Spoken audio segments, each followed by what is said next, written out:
ঈদের দিনগুলোতে নতুন সিনেমা মানেই হলে ভিড়, আর সেই সঙ্গে দর্শকদের আগ্রহ কে কেমন করছে বক্স অফিসে।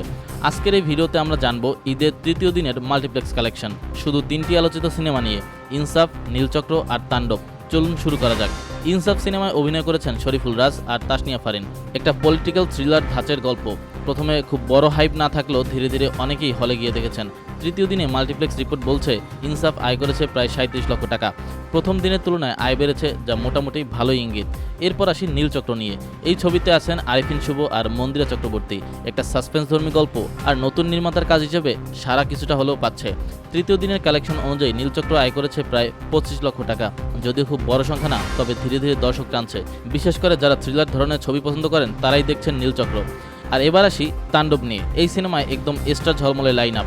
শাকিব খান, সাবিলা নূর, জয়া হাসান, নিশো, সিয়াম, মানে ঈদের সুপারস্টার প্যাকেজ বলা যায়, এবং একদম প্রত্যাশা অনুযায়ী পারফর্ম করেছে। তৃতীয় দিনে মাল্টিপ্লেক্স আয় প্রায় 4.5 কোটি টাকা।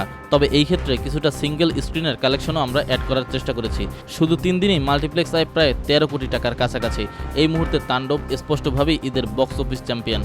এটা অবশ্যই মনে রাখবেন, আমাদের ভিডিওতে দেখানো রিপোর্টগুলো হচ্ছে শুধুমাত্র মাল্টিপ্লেক্সের রিপোর্ট। সিঙ্গেল স্ক্রিন হলগুলোর সঠিক তথ্য পাওয়া সম্ভব নয়, তবে ধারণা করা যায় তাণ্ডব সেখানেও আরও ভালো করেছে। আর ইনসাফ ও নীলচক্র নিজের মতোই সাড়া পাচ্ছে। এই ছিল তৃতীয় দিনের আপডেট।